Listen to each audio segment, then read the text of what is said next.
Hello everyone, in this video I'm going to talk about the life and music of Ligeti, who is one of my favorite composers.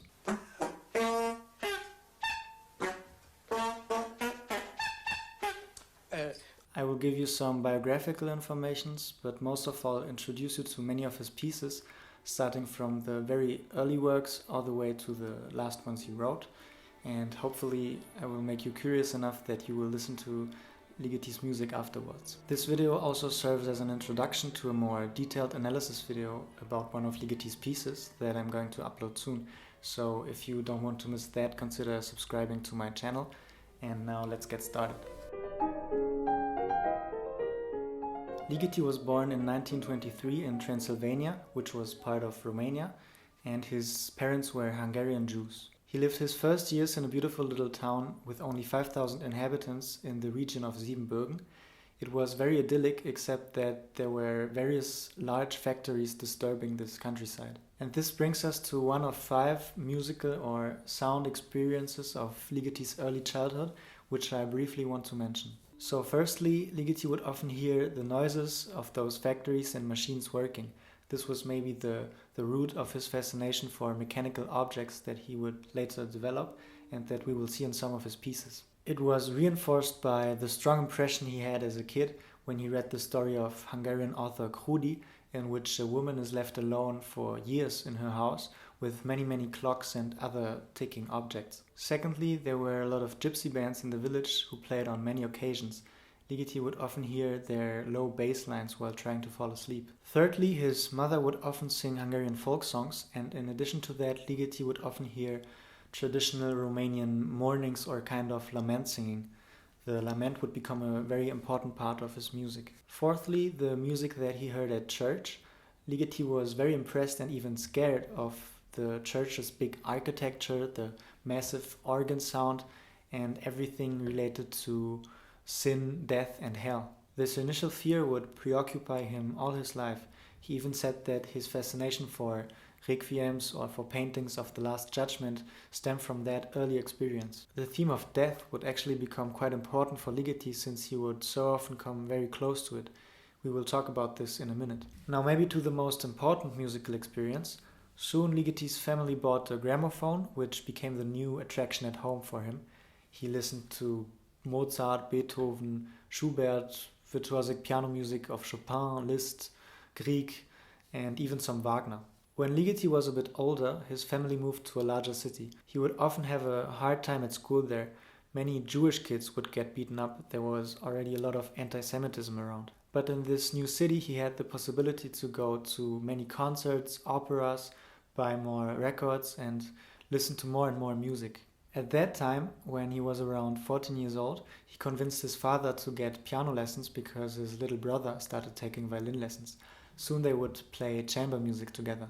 As Ligeti started playing the piano, he immediately started writing his first own compositions. He imagined music in his head all day, filling sketchbook after sketchbook with musical ideas. He remembers that his very first pieces were little piano pieces in the style of Grieg. He made fast progress at the piano and played all the classics like Bach, Haydn, Mozart, Schumann, Grieg, and so on, notwithstanding the fact that he didn't have a piano at home and always had to go to friends of the family to practice. Soon he would try to practice his piano pieces as quickly as possible to then have more time left for composing and trying things out on the piano. Ligeti quickly started writing pieces for other instruments too, for flute, string quartet, or even for orchestra, after hearing massive orchestral music of Richard Strauss or Wagner on the radio and being very impressed by them. All of the pieces from that time have a romantic touch to them, and Ligeti said that it was in this period that his obsession with Western classical musical tradition had begun. Despite all of that, at that time Ligeti wanted to become a scientist. In fact, he was not only very good at music but also in physics and mathematics. And in addition to that, he was just enormously awake and creative. To give you an example of his overflowing imagination, at that time Ligeti invented an imaginary country called Kilviria. He drew a gigantic map of it and even invented a language for the inhabitants of that country. He always had an amazing fantasy and had all kinds of interests. Apart from music, math, and physics, he was interested in chemistry, cinema, cartoons, literature, and so on. He also learned a lot of languages. Apart from Hungarian, he had to learn Romanian, German, French, and to that would come many other languages during his life. When he was 17, he started playing timpani in an orchestra, which allowed him to get some experience as a practicing musician and to know some orchestral pieces from the inside. Now, these were the 1930s, during which Hitler was gaining power and anti Semitism was increasing in many European countries, including Hungary. It was a very difficult time for Ligeti and his family. There were a lot of restrictions for Jews. One of them was that only 1 or 2 Jews were allowed to go to university to study physics and maths and had to have excellent grades. Ligeti applied and had excellent grades, but he didn't make it. Fortunately for us, he then decided to study composition and music theory at the conservatory of his town, although who knows what he would have discovered as a physicist. Music theory was quite new to him. He had very little knowledge and was mostly accepted because of his good hearing and because he had written so many pieces already. During this time, he studied with Ferenc Farkas, who was a very good but rather conservative teacher, and Ligeti learned everything about traditional harmony, instrumentation, counterpoint, and became very good at copying styles of great composers like Bach, Haydn, Mozart, and so on. The most modern music that he studied at the time was that of Stravinsky or Paul Hindemith, which he looked at privately. And of course, the music of Bartók was present for every Hungarian composer, as well as Kodály's. In addition to that, Ligeti learned lots of instruments. He started singing in a choir and learned the organ and the cello. In parallel to these intense musical studies, Ligeti basically studied physics and maths at a private school for Jews. And obviously, music, maths, and physics are extremely time-consuming and extremely demanding fields, so Ligeti slept very little. He even took some performance-enhancing drugs. This lifestyle led to a mental breakdown, which he had to cure with a psychiatrist treatment, and afterwards he decided to only study music. Unfortunately, Ligeti's studies were interrupted because he had to go to a labor camp. This was in 1944, and the political situation had of course drastically changed. Many Jews were deported and killed.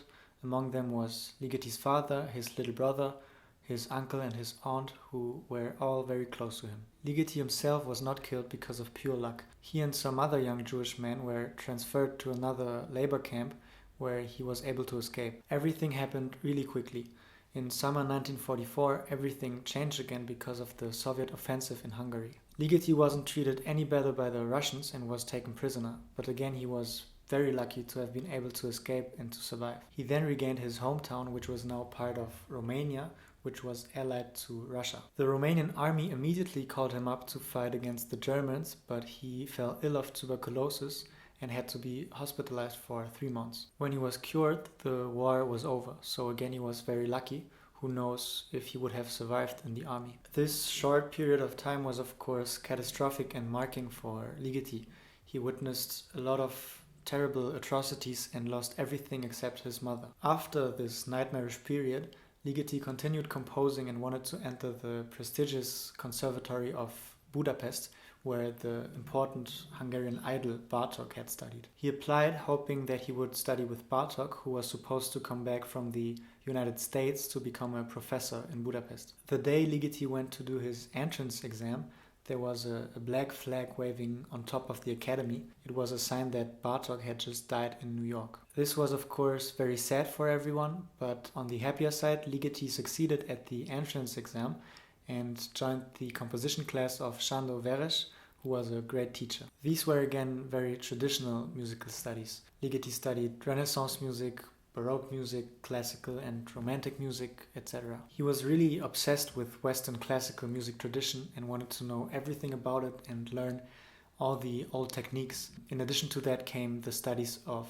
Hungarian and Romanian folk music. But it was a rather conservative environment, like I said. The most modern music was Bartók really, and it didn't go any farther than that. At that time, Ligeti wanted to write music with high aesthetic value that was accessible at the same time. He was interested in folk music elements, in extended tonality and modality, but wanted to write rather digestible music. This was partly linked to his socialist political views, which he got mostly from his father and his entourage. The first years were difficult because the city was destroyed by the war and many people were living in very bad conditions, including Ligeti. At the same time, there was a sort of revival, flourishment of the cultures, and there were lots of concerts, for example. But this was rather short-lived because in 1948, a Stalinist dictatorship was installed in Hungary. Among many terrible things, there now was censorship ruling the cultural landscape. For artists, of course, this was fatal.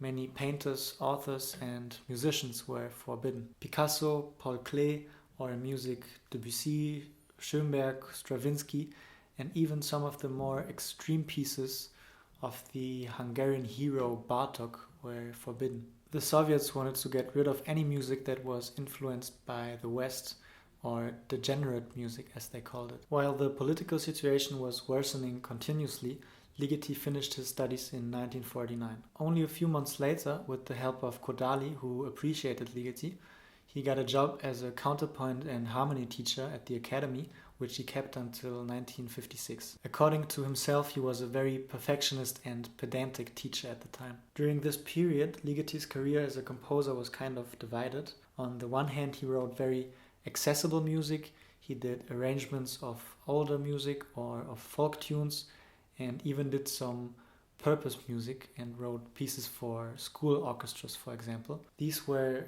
the pieces that were known to the public. On the other hand, he privately wrote more experimental, more modern, and more personal music. You weren't allowed to write such things, so these pieces were like his little secrets. But this overall situation was, of course, very frustrating for an artist. Now let's start talking about compositions. So Ligeti at that time was writing lots of vocal pieces, often using modern Hungarian poetry. The Hungarian vocal and choral culture is very rich, and Ligeti assimilated all of that, plus of course the Renaissance, Baroque and classical tradition. These early pieces of his often have a nostalgic touch to them. They had good simple melodies, were often quite repetitive and rhythmical. The harmonies were rather consonant and often modal, and so his rather innocent style became more and more exploratory and personal. Ligeti also wrote a lot of instrumental music and often wrote pieces referring to classical music, calling them sonata, invention, capriccio, and so on. One example is his Invention for piano, in which you can hear the influences of Hungarian music and Baroque music, Bartók and Bach in particular.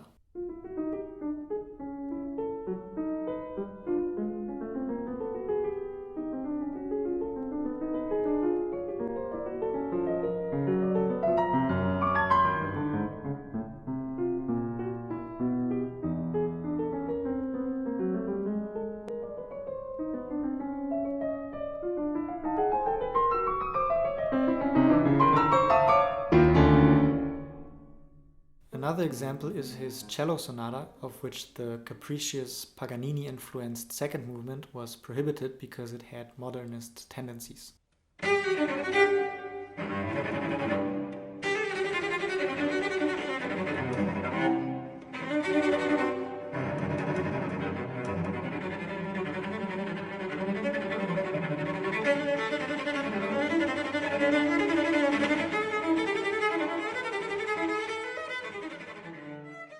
It was very difficult for young composers because every piece you wrote was controlled by an established composers' union before being published, and they were extremely conservative, so everything that was slightly adventurous was banned. Another thing worth mentioning is that already at that time, Ligeti was very interested in music of other cultures, and this fascination would last his entire life. Now, Ligeti wasn't very satisfied with most of his compositions, and at one point he decided that he wanted a change. He felt trapped in this classical romantic tradition and mostly in this Bartók language, which influenced every Hungarian composer, and he just didn't know anything newer than Bartók and Stravinsky really. To liberate himself and to find his own style, he attempted to strip down his music to its most essential, its most basic elements.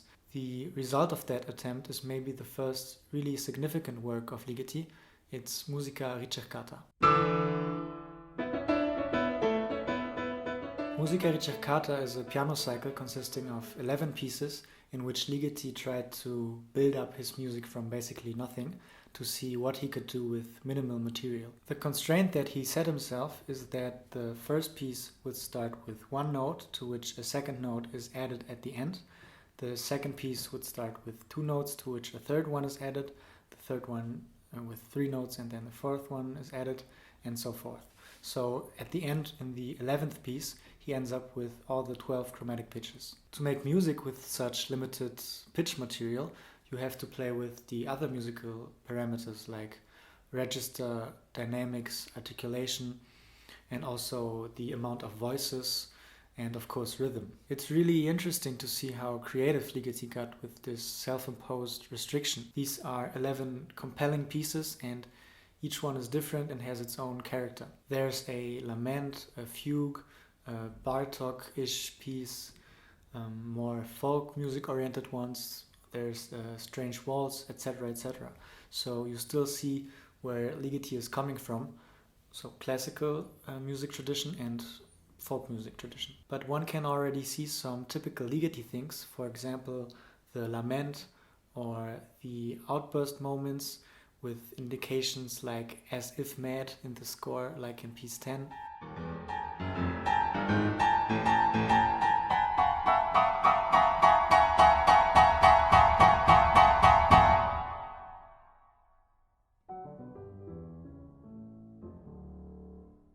Or the repeated figure, the ostinato in the 7th piece.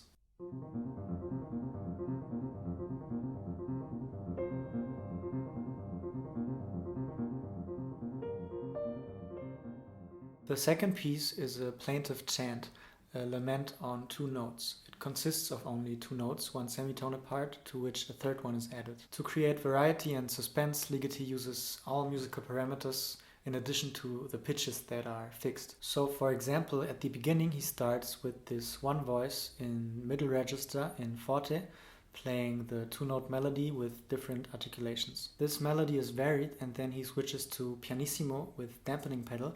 We have octaves in both hands in extreme registers and in legato. Later he brings in a larger leap in the melody, accentuated by a sforzato, which immediately has an expressive effect of exclamation.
And later the entrance of the new pitch is very dramatically staged.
These changes of register, dynamics and articulation are really crucial to this kind of music. Stanley Kubrick actually used this piece in his movie Eyes Wide Shut in very important scenes. He also used other pieces of Ligeti in other movies of his.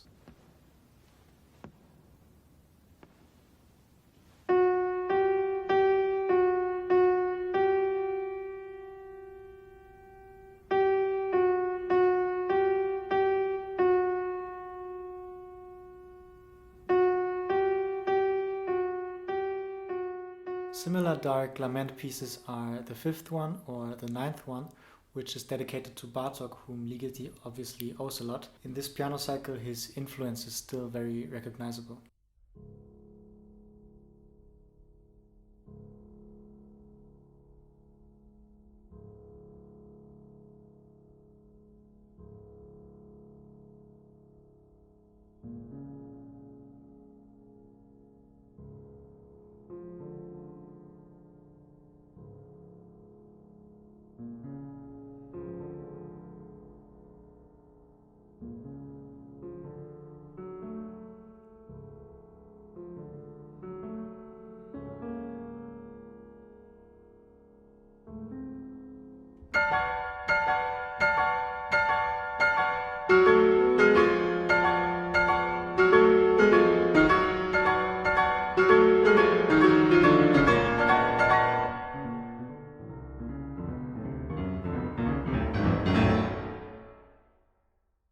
The final piece, which is finally using all the 12 chromatic pitches, is a ricercar, which is a type of composition dating from the late Renaissance and early Baroque period. There were many types of ricercars, but in this case Ligeti refers to a type of fugue, and more specifically to a chromatic fugue by Italian early Baroque composer Frescobaldi.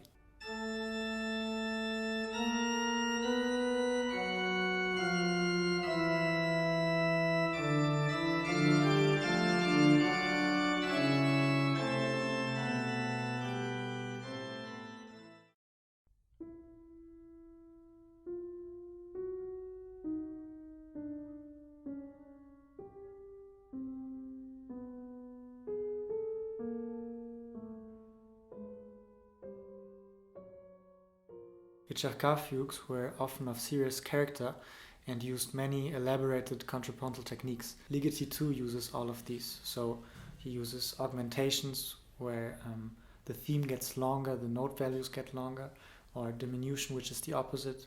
He uses inversions, retrogrades, etc.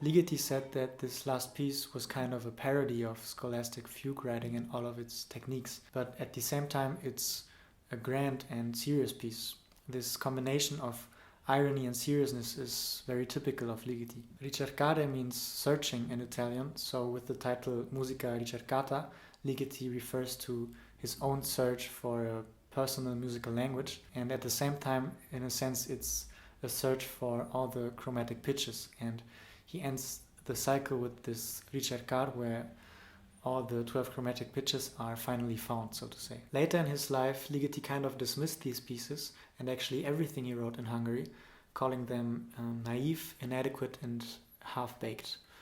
But at some moment he acknowledged some quality to them.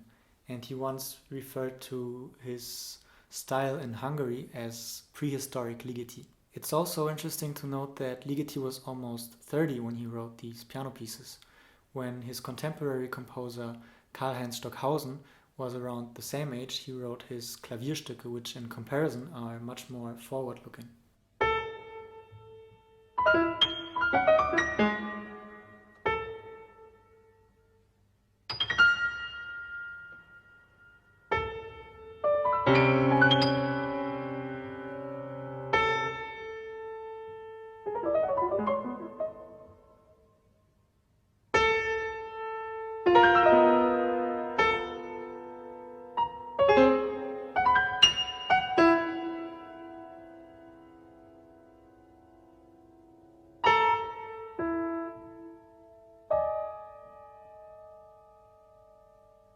Or Pierre Boulez wrote his Notation for piano when he was 20. Of course, Ligeti knew nothing about these new compositions because of the censorship in the Stalinist dictatorship. He didn't even know the composers of the earlier generation like Webern who influenced these younger ones. This was of course very restraining. Ligeti continued composing and searching for a new language. He wrote several pieces which, like I said, were often private projects. Among these, the most important one is his first string quartet, Métamorphose Nocturne, of 1954. It was maybe the most original piece he wrote until then and was much freer than his earlier works. You still hear the Bartók influence in the intense chromatic melodies, the harmony, the counterpoint, etc., but some Ligeti characteristics already shine through, like the outburst moments or the very strong gestures and the many small contrasting sections succeeding each other rapidly. In these ways, it actually reminds me a lot of his second string quartet, which he wrote many years later. The small succeeding sections are actually a form he would use in his works throughout his life, up until his very late works like the Hamburg Concerto. At the end of Métamorphose Nocturne, there's even an interwoven flageolet texture, which is a premonition of the texture-based compositions Ligeti would write later in his life.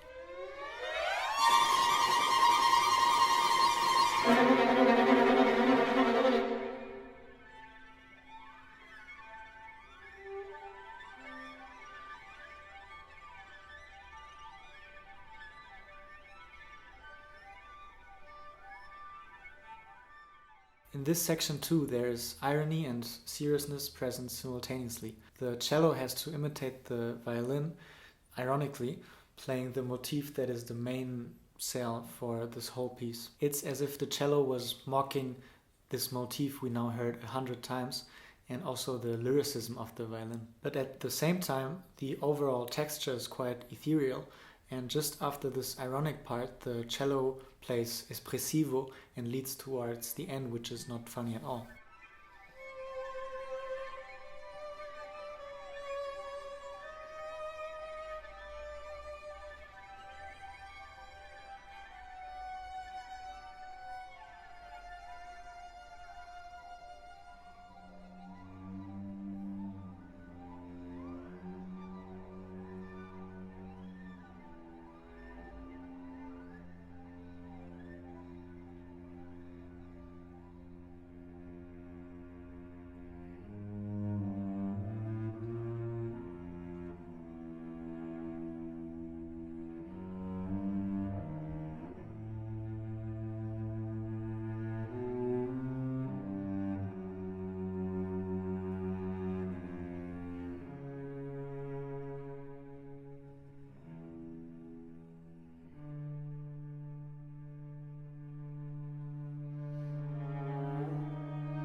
After composing the string quartet, Ligeti wanted to be more radical, to put away all the traditional musical elements, to have no melody, no rhythm, no harmony, and he wanted to start anew and focus on pure sound. This attitude was partly due to political reasons.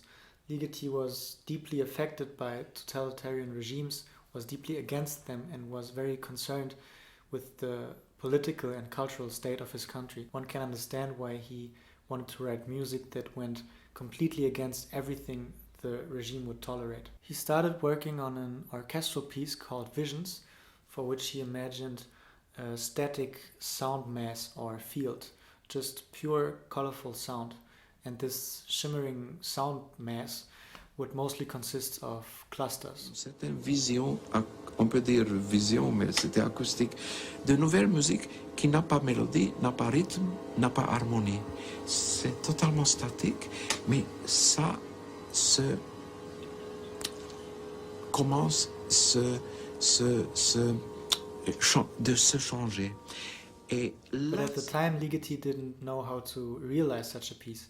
He didn't find the adequate technical means to compose it. For example, he didn't know how to make the different rhythms unperceivable, or he didn't know how to lead every single voice, and had difficulties writing such music with bar lines. But we will see how he came about writing the music he envisioned later on. This cluster writing he tried to use in this sketch was partially a consequence of him getting to know 12-tone music and wanting to write equally chromatic and modern music without using the same technique. He was able to hear 12-tone music because of an amelioration of the political situation in 1955-56, during which the restrictions were eased. So Ligeti was able to hear recordings and even to look at scores of the more modern music of Bartók and also Stravinsky, Schönberg, Alban Berg and Webern.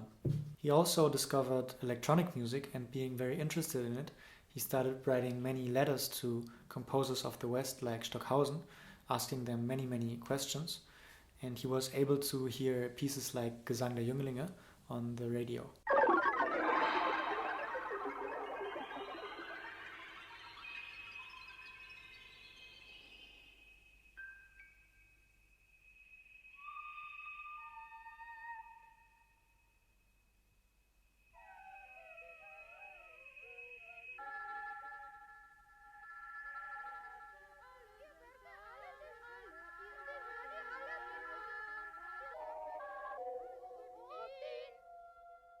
Unfortunately, due to many events, the political situation got worse again, and the Soviets reoccupied Budapest and reimposed a totalitarian state. A lot of people, around 200,000, decided to flee, seeking the freedom they were so long deprived of. Ligeti, his wife Vera, and their son were among them and fled to Austria. The journey was extremely risky, and once again Ligeti was unbelievably lucky and escaped the police only by pure chance plus the help of good people. Je pouvais pas vivre sous des conditions où toute la population était plus que prisonnière. On était des otages dans les mains des terroristes. Ligeti had made friends with some Austrian and German people through his letters and was lucky to have the possibility to stay in Vienna for a bit, quickly meeting contemporary composers like Friedrich Serra. This was of course a tremendously exciting change for Ligeti. He was finally free and not culturally isolated anymore. It was like a new beginning, and he was eager to catch up on everything he had missed in Hungary. Soon he left Vienna for the Pioneer Electronic Music Studio in Köln, where he stayed for 2 years. Herbert Eimert, the founder and director of the Electronic Music Studio in Köln, and Karl-Heinz Stockhausen helped Ligeti out by organizing a scholarship for him. Nevertheless, he would still live in very poor conditions, often having difficulties to sustain himself and his family. At the time, Köln was full of artists and the city was really stimulating. Through Stockhausen, who let him stay at his place for a while and who always invited a lot of people, Ligeti quickly got to meet many interesting people and joined this artistic circle. Stockhausen showed Ligeti a lot of music and scores. They would often have very long discussions and conversations about music and other topics. When Ligeti showed Stockhausen his first string quartet, Metamorphose Nocturne, Stockhausen said that there were only like 2 bars that he could accept, which is kind of funny nowadays. But in fact, Ligeti discarded every composition he wrote in Hungary once he arrived in the West. After hearing what music was being written here, he found that his old pieces were way too old-fashioned. He also got the chance to discover the possibilities of electronic music, working in the studio with Stockhausen and his colleague Gottfried Michael König. Ligeti composed a few electronic pieces. One of them is called Artikulation, in which he tried to create some sort of articulated speech-like music. It it uses a lot of synthesized sounds which often provoke associations. I think one quote of his related to that piece is very interesting and important for Ligeti's compositions. Of course, I have no liking for anything expressly illustrative or programmatic, but that does not mean I defend myself against music that suggests associations. On the contrary, sounds and musical contexts continually bring to my mind the feeling of color, consistency, and visible or even tasteable form.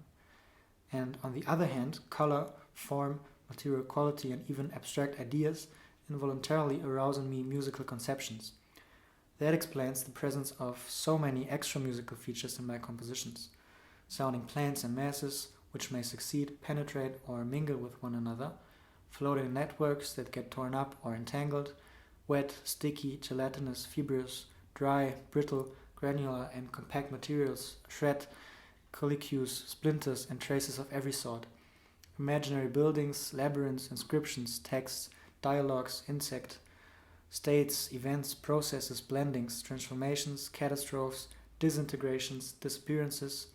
All these are elements of this non-purist music. This was the first piece of Ligeti that was performed at the famous new music festival in Darmstadt, and actually Stockhausen really liked it.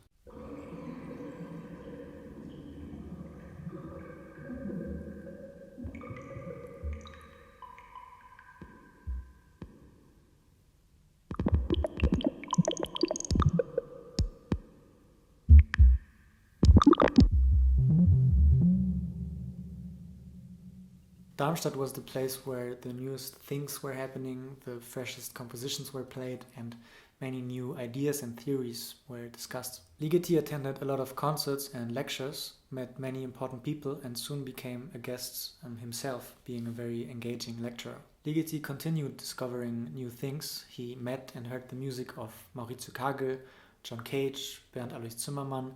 He discovered graphic and space-time notation and many other things. He also wrote articles about music, one famous example being his analysis of Boulet's Structure for two pianos, in which he deeply examined the piece and criticized or questioned some aspects of total serialism, which was the leading strand of composition in Western Europe at the time. Serialism is basically a technique stemming from the 12-tone technique, in which musical parameters like pitch, dynamic, articulation, etc. are ordered in a row. He admired serial composers like Boulez or Stockhausen, but was skeptical of the technique at the same time. And the analyses he made of serial music surely had an impact on his own musical thinking. For example, he recognized that in many serial compositions, one doesn't perceive many details, but rather larger units with specific textures to them. One perceives different states of sound that have different qualities. He also became aware of the dangers of automatisms in music, that one should not only stubbornly use a compositional technique but always pay attention to the perception of the listener. In 1959, Ligeti left the electronic studio because he felt that at the time the technologies were too limiting. Among many things Ligeti took from the electronic studio, I want to mention two important ones. The first one is the overlayering of many layers of sound on top of each other. The second one is a kind of sound blurring which was linked to the tapes and machines that were used, but also to human perception. Essentially, when many pitches were played successively at very fast speed,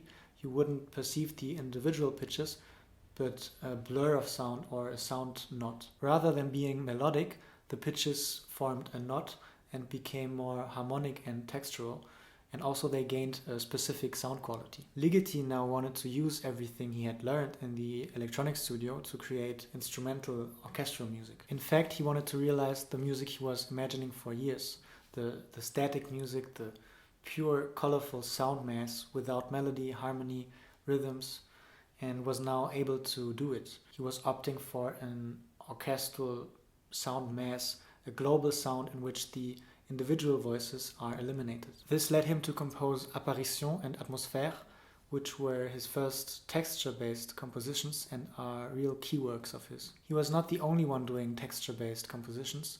Other composers such as Penderecki, Xenakis or Stockhausen did similar things.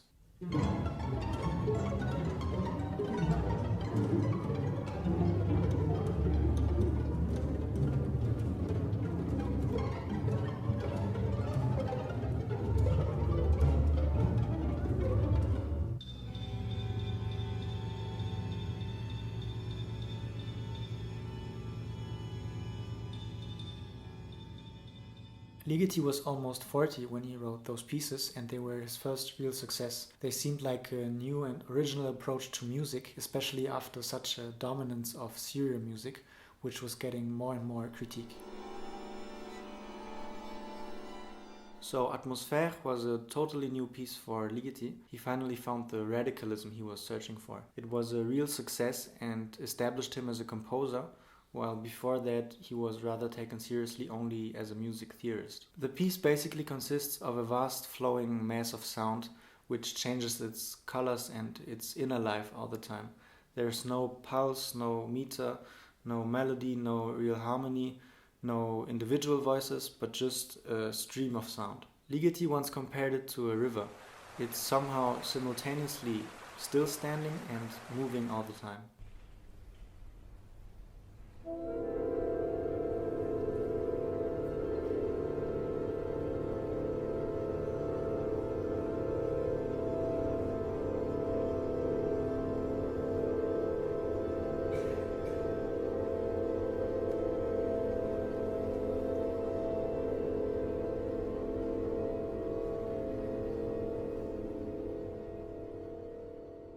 The mass of sound consists mainly of chromatic clusters. The large opening one we just heard spanning almost 5 octaves with 59 notes. This superposition of numerous layers of sound has its origins in his experience in the electronic studio, like I said. What's essential to this piece is the instrumental color. What keeps it engaging are the different instrumental textures that are juxtaposed or emerging out of each other. Ligeti really sculpts the sound mass through time.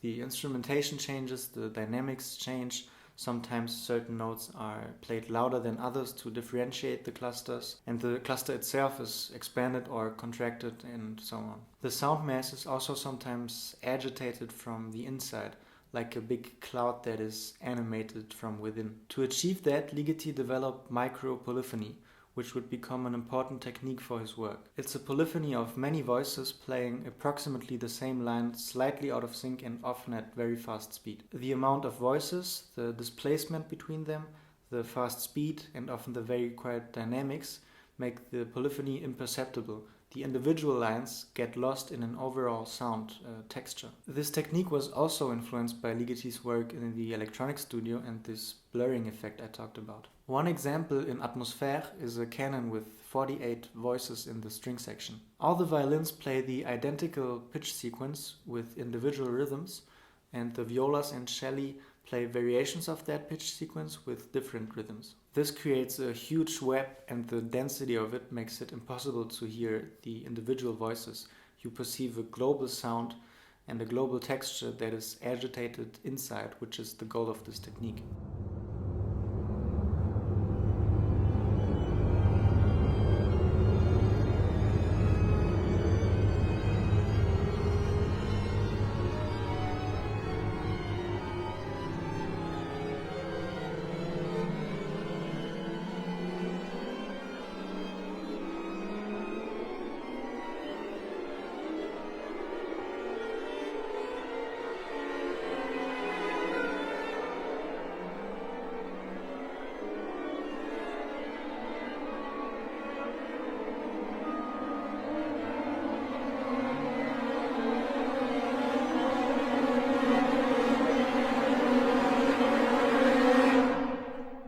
What's interesting is that in this piece, basically everything becomes complex tone color.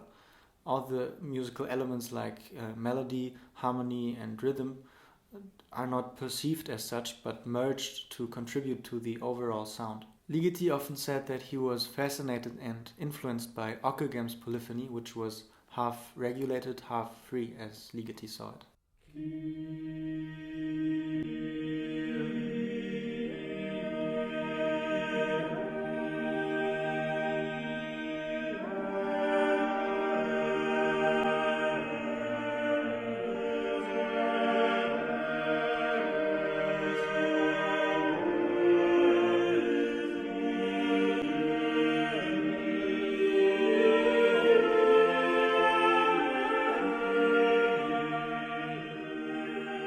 But this piece was also influenced by passages in the music of Beethoven, Bruckner, Debussy or Schönberg's, Opus 60 number 3, which is also a composition based on orchestral colors.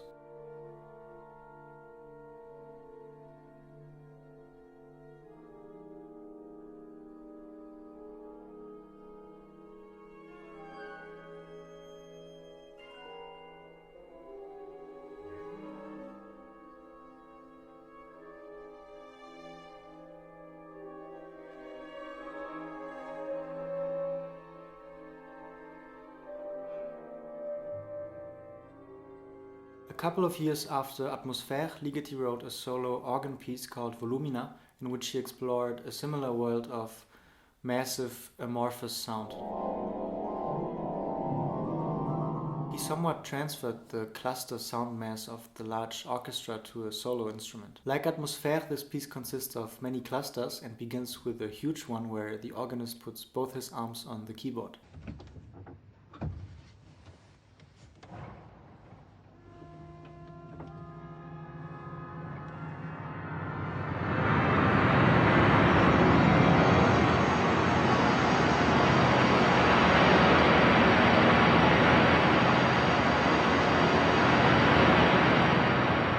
The various clusters in this piece are differentiated by the various tone colors of the organ or the registers, by the span of the clusters, and by the movement within them. It was the first and only piece in which Ligeti used graphic notation. So all the different clusters are represented by shapes, lines, blocks, and so on. You recognize the proportions between them and have a fixed approximate duration for the whole piece and for each page. For example, in Atmosphère, to create the complex micropolyphonic web textures, Ligeti wrote down every single instrumental line. In Volumina, when he wants a similar effect, so a cluster with moving, agitated lines in it, he writes this block filled with chaotic lines. Ligeti used graphic notation because the details within these larger shapes are not so important. It's all about the molding of larger masses of sound, not the exact pitches and rhythms.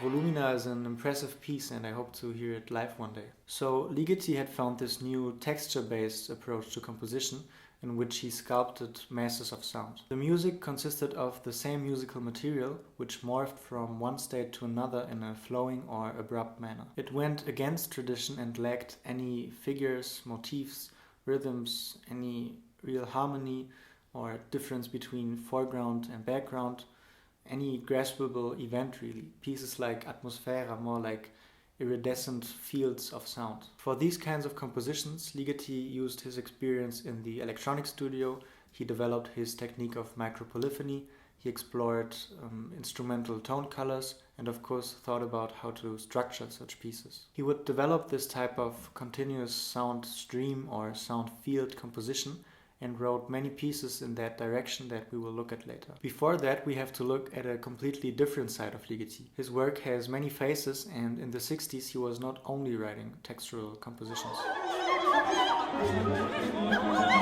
Many influences came to play during that period. Ligeti was influenced by cinema, literature, cartoons, Dadaism, performance art, happenings, and many more things. Especially artists from the United States were expanding the horizon of art at the time. The composer John Cage played a big role in this, but also Lamont Young. The possibilities of composition were dramatically extended. For example, Lamont Young wrote a piece consisting only of a phrase saying, "Draw a straight line and follow it." John Cage included everyday objects, dance, theater, film, painting, and chance operations in his work.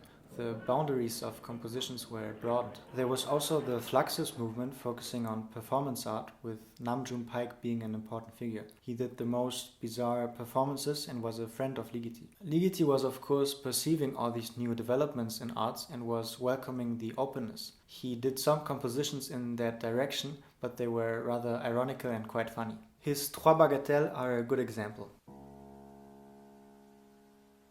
Ligeti was invited, in fact, by Namjoon Paik to write a piece for a Fluxus festival. The piece he provided was a piano work, the Trois Bagatelles. The first bagatelle consists only of one note, and in the other two there's only silence. The score says not to play by memory, and there's even an encore you can play that consists only of a semiquaver pause. Another strange piece by Ligeti is his Poème symphonique for 100 metronomes, which was his last piece leaning towards Fluxus. Like the title says, in this piece lots of metronomes are activated successively, and every single one of them has a different speed, so you end up with this dense, chaotic ticking.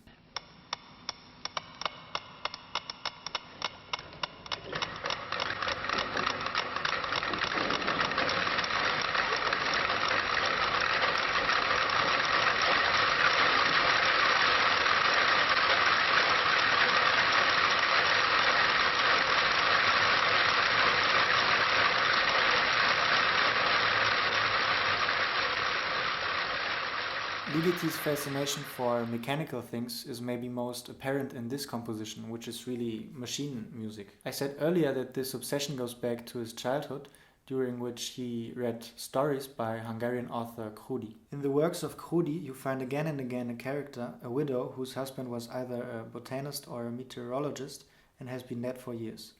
One of the stories was about the widow living in a house full of clocks ticking away all the time. The mechanical type music really originates from reading that story as a 5-year-old on a hot summer afternoon. This piece is also connected to Ligeti's idea of micropolyphony, in this case rhythmical polyphony. He overlays so many rhythmical layers that at the end you only perceive a global chaotic mess that really becomes a texture. This brings up another fascination of Ligeti's, polyrhythms, which are basically different rhythmical structures going on at the same time. In his later pieces, Ligeti would often explore this superimposing of many rhythmical layers. This Poème symphonique was rather important for Ligeti because when he heard it, it gave him ideas for machine-inspired music for pieces like his second string quartet or Continuum, which we will discuss later. Of course, this piece was also somewhat ironical and provocative. So this was in 1962. 1 year later, Ligeti would again compose a totally different piece, exposing another side of him. He was always reflecting on his own work and never wanted to settle with one thing. He wanted to evolve and discover new things. Already in Budapest, Ligeti was thinking about simulating speech with music. In Germany, he talked with Stockhausen about it, and his electronic piece Artikulation was one first attempt. But Ligeti wanted real performance. He wanted the theatrical aspect of communication to be in the composition. He developed his ideas and composed Aventure for 3 singers and 7 instrumentalists. Ligeti described it as a kind of opera with the unfolding adventures of imaginary characters on an imaginary stage. This piece is the total opposite of his flowing sound mass compositions like Atmosphère. It's really theatrical music that is quickly and abruptly changing all the time. The singers sing an imaginary nonsense language that Ligeti notated with the phonetic alphabet. What's important is how this language is sung. Ligeti provides a lot of verbal instructions and indicates if the singers should, for example, whisper or shout and how they should do it, so aggressively or tenderly, etc. He indicates how the singers should inhale, if they should address the audience or not, and many more things. The score is really full of verbal instructions. Ligeti described the form as very complicated. 5 parallel streams of events, as it were, 5 stories that diverge from one another. The form arises from the combining and intertwining of these streams. Each stream consists of a number of separated episodes, 7 to 11 per stream, and each episode has its own very distinctive expressive character. Mystical, idyllic, nostalgic, funereal, redeemed, excited, ironic, erotic, becalmed, humorous, hypocritical, cold, indifferent, triumphant, pathetic, stupid, hysterical, emotional, startled, fiery, exalted, anxious, unrestrained, mannered, ornamental, malicious, etc., etc. So it's really a wild drama of emotions, and also these very complex forms are often present in his works. The instruments reinforce all these emotions, echo the voices, or sometimes create a counterpoint or even take the lead.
Ligeti wrote a continuation of that piece called Nouvelles Aventures some years later. What I find compelling about these pieces is the amount of different feelings, the ambiguity of expression that you get. Sometimes you don't know if the music is really funny or scary, and in the next instant it's dead serious or even lyrical and melancholic. I also find it interesting that Ligeti was so interested in creating an imaginary language and speech-like music. I think this tells you a lot about how he thought about music. In later pieces like the cello concerto, the chamber concerto, or the second string quartet, the music still has all these expressive and dramatic qualities. It doesn't matter if there are singers speaking an imaginary language or not.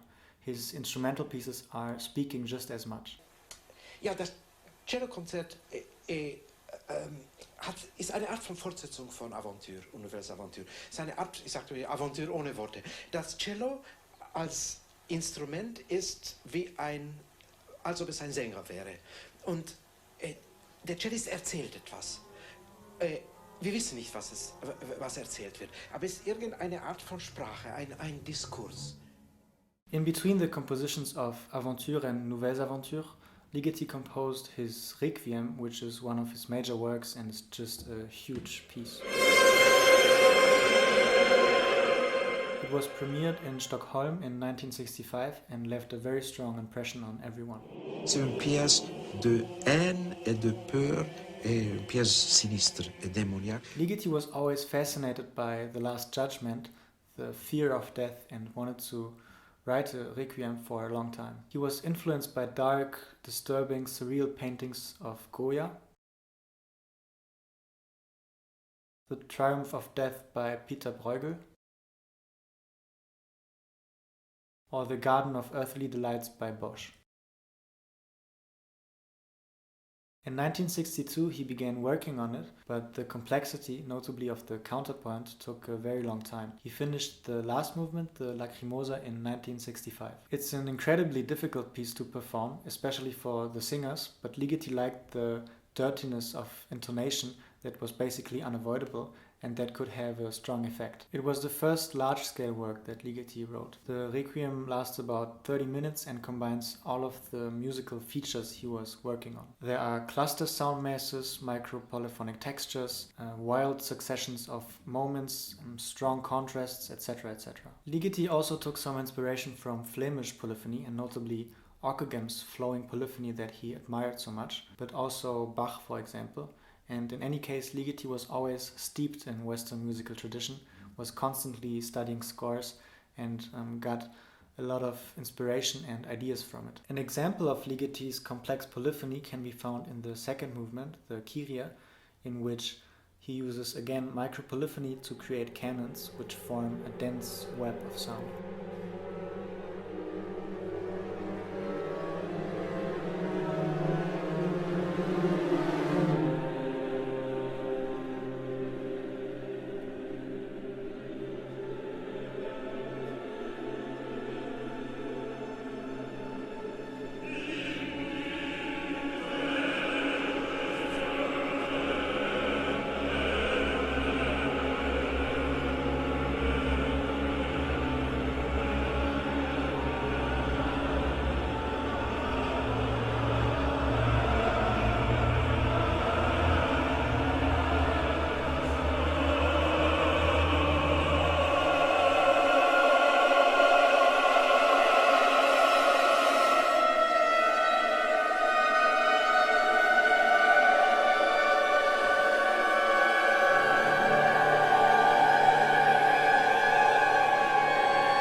The frenetic third movement is much more chopped up and changes images all the time. It's close to Aventure and Nouvelles Aventures.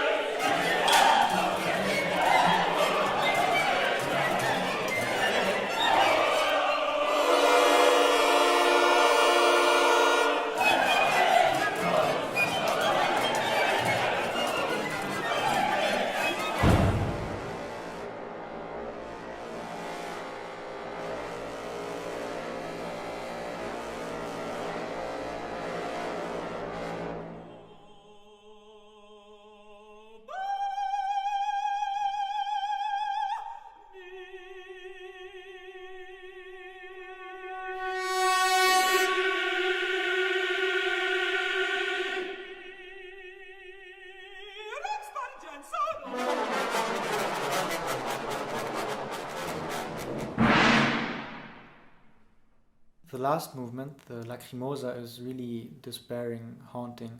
It's very slow and is again micropolyphonic.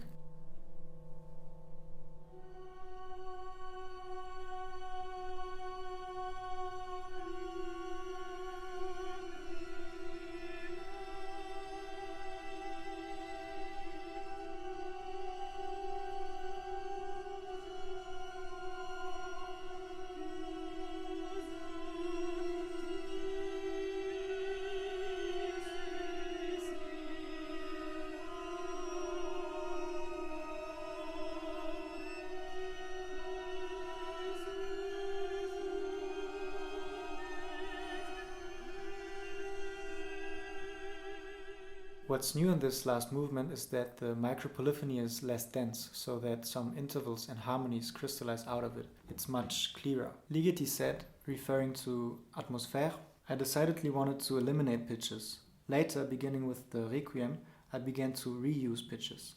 When I finished the Requiem, I became aware that I had to distance myself from clusters. In the last movement of the Requiem, the Lacrimosa, I made use of very clear intervals, and that led me to music like that of Lux Aeterna the next year. This brings us to Lux Aeterna, which is one of my favorite pieces of Ligeti and maybe the one I would recommend to listen to first to people who don't know his music. It's really mesmerizing. While writing this piece, Ligeti was very ill.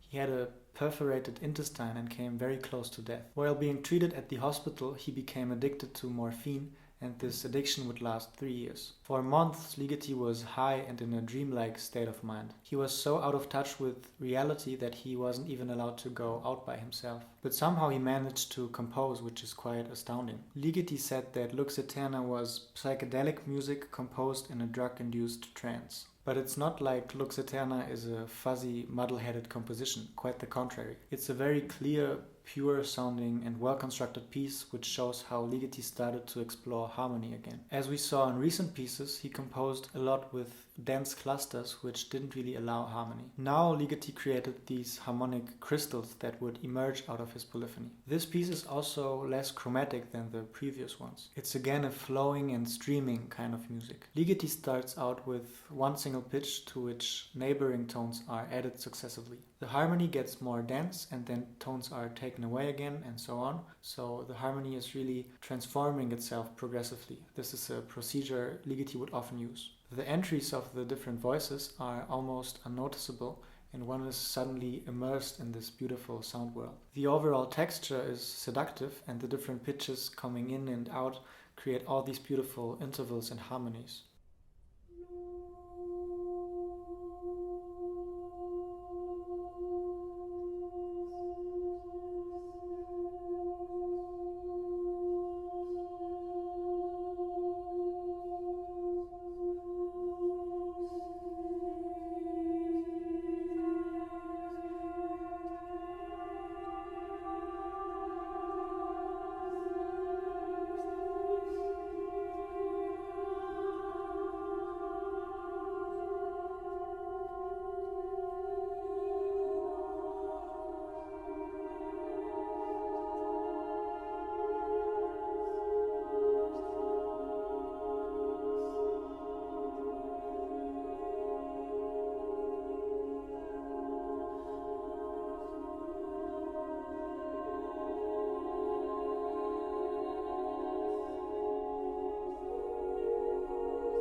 The flowing character of the piece is also due to the rhythmical independence of each voice. There are no two voices doing the same rhythms, so some always go in triplets, the other ones in quintuplets, others in quadruplets, and so on. Almost nothing is sung vertically together, but it's always one note changing here and then another note changing there. It's almost always moving in that way. So when something is finally sung together, it has a very strong effect.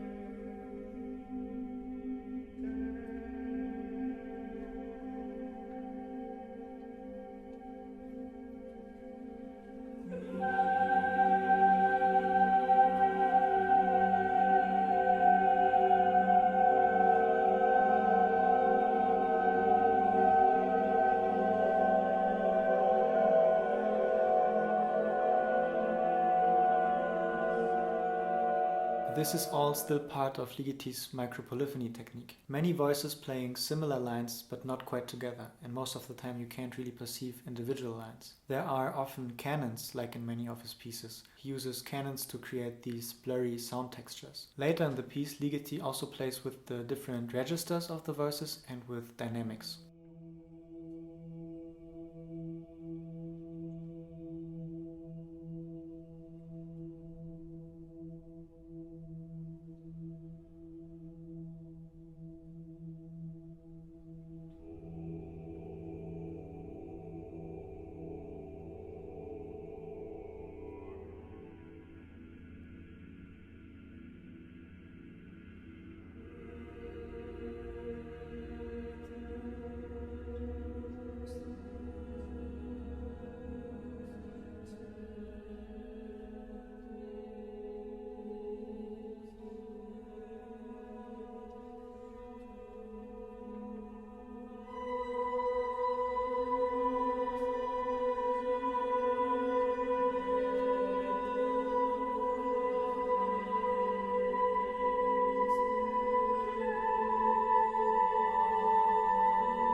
The whole piece sounds magical and otherworldly, or as Ligeti writes in the score, as from afar. This brings us to his next piece called Lontano, which means distant or far away in Italian.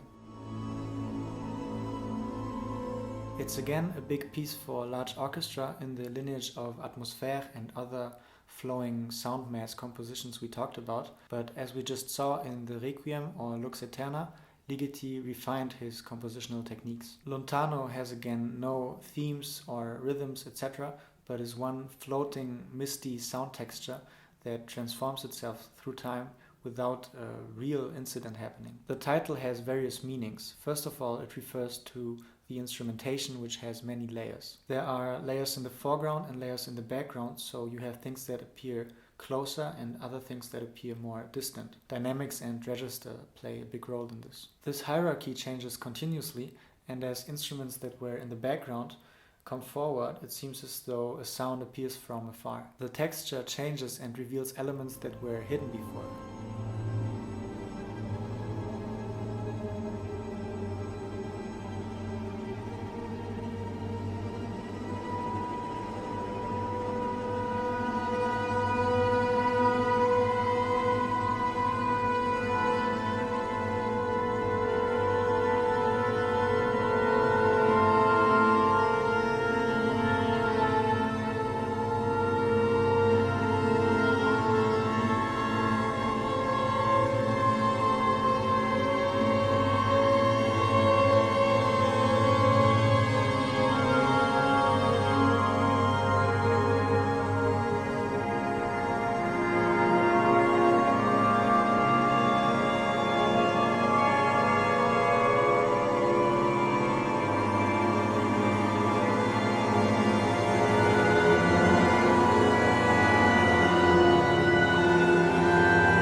second thing is that behind those timbre layers, Ligeti adds harmonic layers that are farther away in a sense. They are behind the timbre layers. Lontano is a textural composition in which the instrumental colors are essential, but as we saw, Ligeti explored harmony more and more deeply, which he also does in this piece. He uses particular chords, and the notes of these come with different instruments, dynamics, and registers, so that certain pitches appear to be more in the foreground and others more in the background. So again, he has many layers, and some pitches appear from far away and then disappear again, and so on.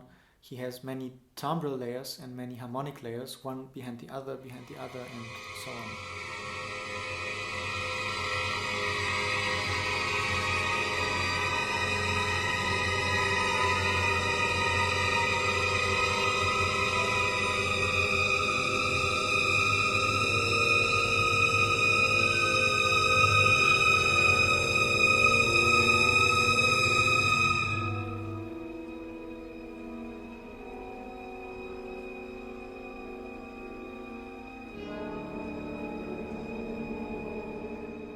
Atmosphère was to a large extent grey. It was colorful in the sense of tone color, but harmonically grey.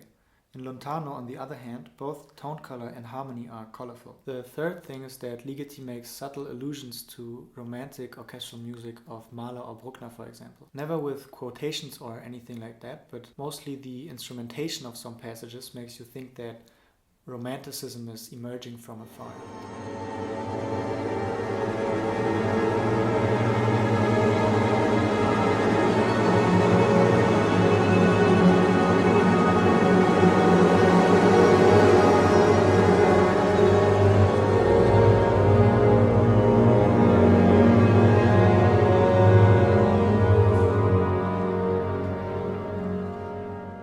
Lontano, Ligeti again uses micropolyphony and canons and so on, and in this case many of the individual lines are very expressive and lyrical, almost like solo melodies. And actually in Lontano there are some little melodic figures shining through at some moments. This indicates a change in Ligeti's work. He wanted to somehow reintegrate melody in his compositions. Lontano is a very beautiful and maybe the most elaborate result of Ligeti's work on textural compositions, on these shimmering flowing sound masses that change color continuously. He enriches the timbral dimension by adding harmonic, intervallic and melodic layers. One final remark about the piece is that when I heard it for the first time, I felt like something was missing, in the sense that during most of the time I thought that something big was about to happen and it never came. I had a constant feeling of longing. Later I found out that that was what Ligeti intended.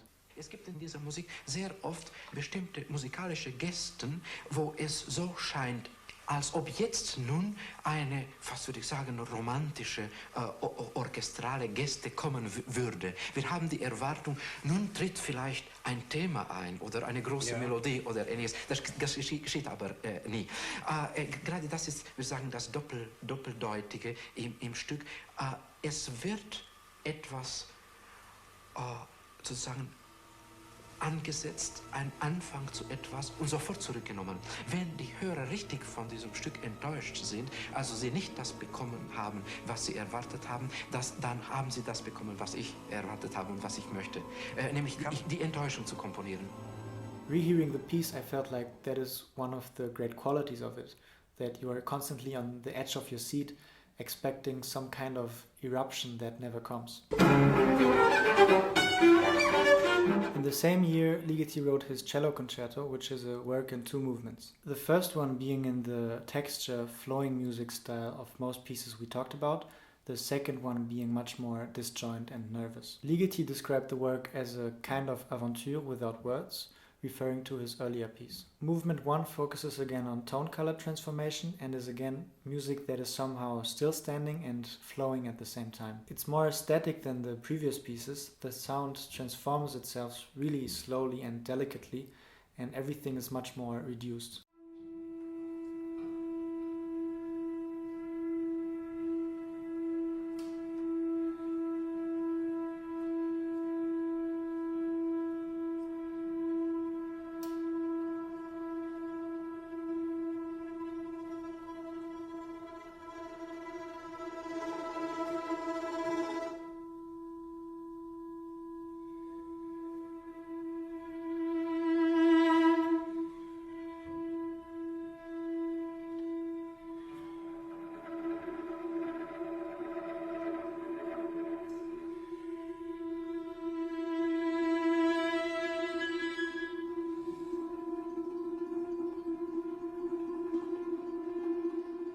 Yet there are still little disturbances, especially towards the end. And right before the ending there is a strong intensification and a climax really.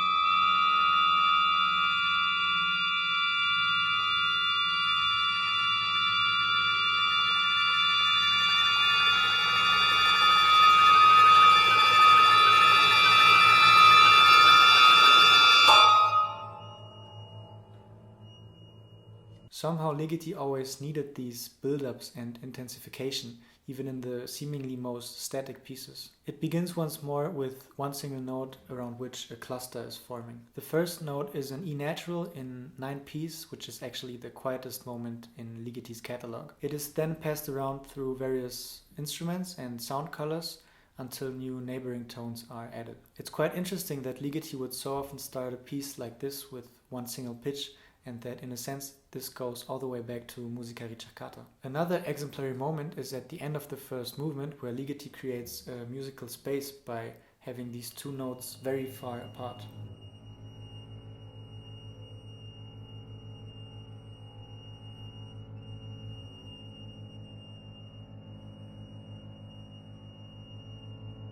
Ligeti said, "The end of the first movement of the cello concerto made me think of tightrope walking. The registers, the instrumentation and the dynamics create an emptiness that is like the void underneath the tightrope, so to say." Ligeti once said that he learned a lot from Mahler's First Symphony. At the beginning there is a similar musical space that is created in which slowly elements emerge.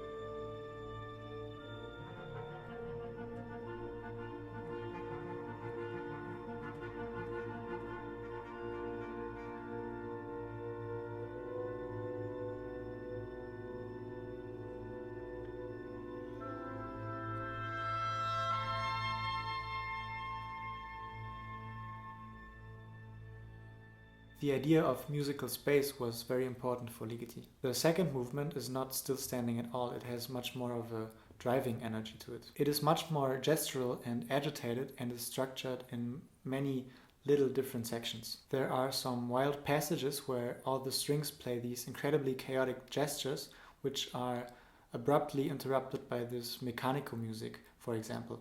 It's a great moment.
This more fragmentary form of composition is also something Ligeti would explore in later pieces like his second string quartet. The cello concerto is a rather intimate concerto, and often the soloist is not very distinguishable from the orchestra. Ligeti would go on and write other great concerti in his life that we will talk about later. So we saw how Ligeti refined this type of streaming sound composition and how he added new layers to it. The harmonic and melodic dimensions re-emerging after being completely buried in the massive sound fields of Atmosphäre. But as I said, Ligeti always wanted to evolve. He now had explored this sound world and he wanted a change. He didn't want to have a typical Ligeti sound that he would just continue producing on and on. The next pieces in his catalog would become more and more different. But before that, I want to mention 2 organ etudes which he wrote right after Lontano.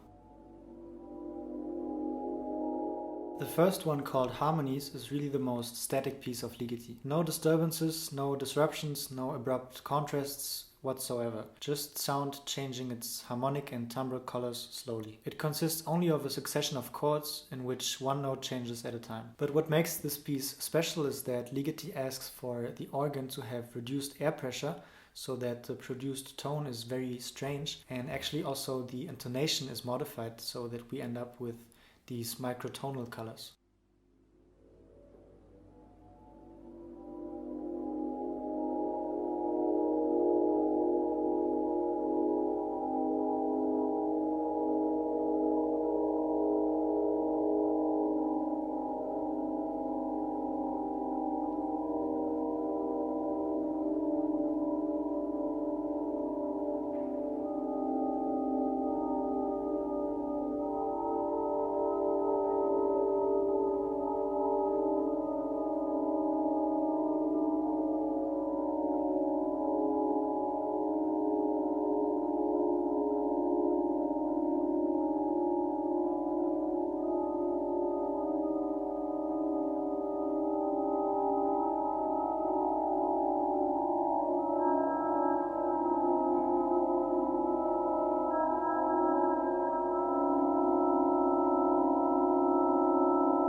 Microtonality is also something Ligeti would explore much more in later works. I wanted to quickly mention this piece because I just love its sound. Sometimes it sounds like electronics, sometimes really like human voices. It's really fascinating, but it's really different on each organ. The second etude, called Coulée, is quite the contrary and is very similar to the next piece we're going to look at.